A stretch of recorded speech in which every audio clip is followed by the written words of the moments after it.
Father's Day, is it? Yeah.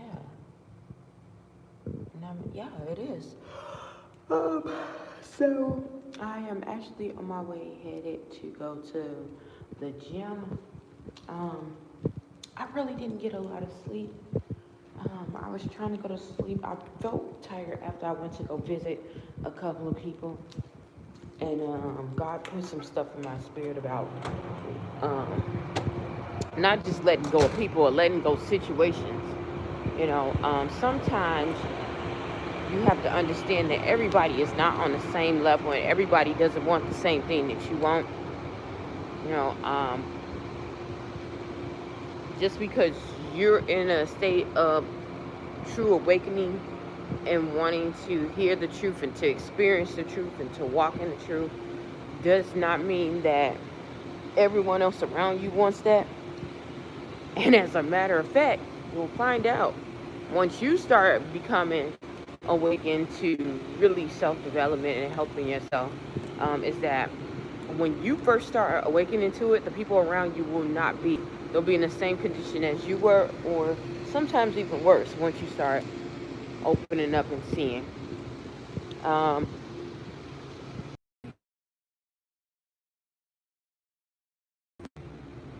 it's not always considered a good thing, but if you live long enough, you will see that you have been around with, who have been awakened, just like you've been just awakened. Light come from, but a light is surely here, and I don't see nobody getting in no cars or nothing. Um, but yeah, you'll start seeing that on your journey. You'll start realizing it more and more that there was people who were awakened that were around you, who you were nowhere near. You wasn't ready then either. So that'll give you enough grace. That'll give you enough grace and enough kindness to show to other people. Okay, because somebody had to show it to you. That was the revelation that I got. God, please cover me and protect me.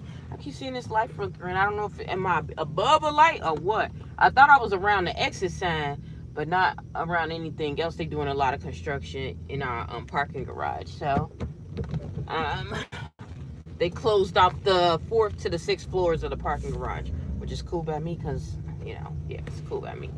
I want to go all the way up there. And so yeah, just be kind and courteous to those people. Also remember, like I said, everybody don't want the same reality that you want. Remember, people are living in different realities.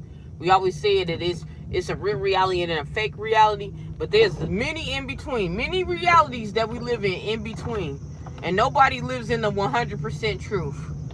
I'll say that, because there's some things that we all can work on, and it's the amount of doses of truth that we all can take is this. Some people can take it really raw than others, and others can't.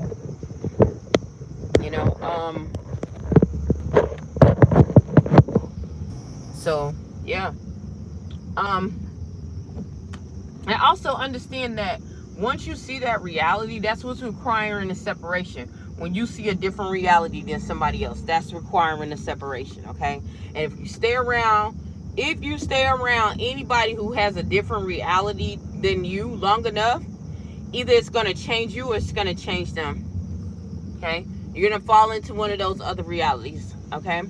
And so that's why you'll start seeing God pulling you away. You'll have differences and it'll give you space, okay?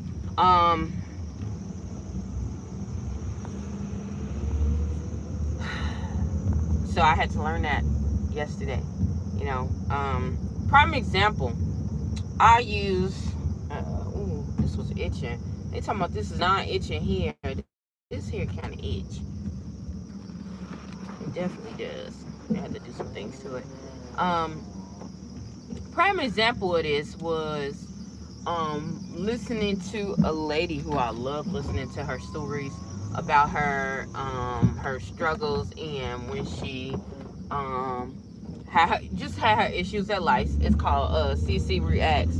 Love it, especially when she talks about Pittsburgh and the freaking body oil people, because y'all, I might have to share that story. I don't know if it's gonna be on this channel or the other channel I have, but the body oil man, I'm telling y'all need to go watch her. Like when she said the body oil man, like Pittsburgh is known for having them body oils. I thought Philadelphia was like, you know, and everybody in a major city, even in some small cities, have a body oil person or a group of people who you know sells these body oils, okay? But Pittsburgh is like number one for that mess. Anywho, and so yeah, but she gets on there and she starts talking about how the lady who was watching her children while she was going through her moments in life, how she had went to go visit them in Chicago, and how this lady was praying. She woke up and the lady was praying in the corner, sprinkling this holy water on the in the cracks and the crevices of the doors, the walls and stuff. And she was like, you know, that's crazy. Nobody should be doing that. We're doing that. And, you know, you ask somebody, you know, and all this other stuff. And, you know, you shouldn't be just going on praying and throwing oil on people and all this. And I was just sitting there and I'm like laughing because it is funny, you know, if you look at it from a different view and a lens, you laugh at it. And if this would have been like maybe like 12, 13 years ago, I definitely would have been hauling off like snot and laughing. I still was laughing real hard though, but I understood that process. So I had to be taken back a bit, but I had to look at it and be like, you know what, that's actually a blessing in disguise. Some things that we think is not necessary are the things that save us, you know.